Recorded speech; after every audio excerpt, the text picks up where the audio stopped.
Um, I can just speak for myself. I think I feel ready, and I don't know why, but I feel like it's just different in my mind. If I talk for myself, last year I was talking about like, yeah, if we go through to the final, if we do this and that. Now it's just in my mind. I've booked everything after 7th of December, so I'm not going home until after 7th of December. That's in my head. So I hope, and I don't hope. I think everybody are the same. So yeah. It's just kind of, how's the vibe around the team now heading into Sunday's game? So good, such a good banter around all the team, and I think it's the best thing in the world. Like when you're with a group and you're in the locker room and everybody laughing, and I feel like we're all like more relaxed. You could say like, of course, there's a tension in the air, like because it's the playoffs, but everybody are like relaxed and ready for it. Do you think like going in this round of three? I mean, in the first round, going to Charlotte, for example, is different type of weather. You think that will affect also the performance of the team?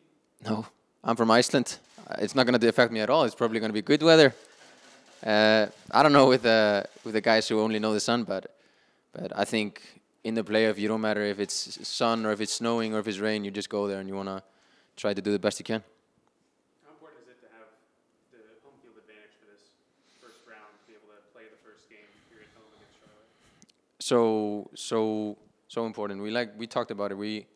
When we were in the, I think 13th or 14th place, we were like, okay, everybody was thinking 7 or like we just want to get to the playoff, but we put our goal together to get into top 4, to get a home field advantage, and we actually did it. So that was pretty good, and now it's just full force. So it's really important.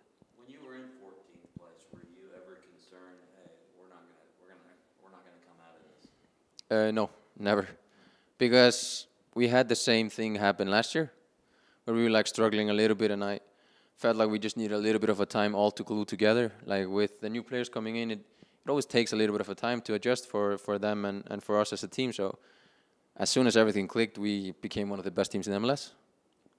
Dagur, you were in the list for one of the best defenders, nominees for the defenders. I mean, how do you feel to accomplish at least making the list? It's an amazing feeling. I was really happy, and it's such a privilege. And like I've said before, I love this club and I love this league. There's just something about it, and I've been in many countries or a few countries, and something about this here, everything, atmosphere and everything. So it was great to be on the list and great to be here as well. The MLS in 26 years, 27 years is being ranked number 9 in the world. Do you agree with that? Do you think it's Yes, 100%. I know only for myself that people in Iceland, they don't talk bad about the league, but they kind of disrespect it. And I did it myself. Before I came here, I was like, no, MLS it's not the best level. But since I came here and I've been here, you have amazing players playing in almost every team. And you have one of the greatest players ever playing in Miami. You have Lucho Acosta playing in Cincinnati. You have Facu Torres playing here. So you don't have that in some leagues that they say is better than MLS. So it's an amazing league, I think, and I think people just, for me, I think MLS could go even further. Speaking of Miami, how much of a challenge is it for all the other teams in the playoffs that everybody just assumes Miami's going to win the whole thing? I don't assume it.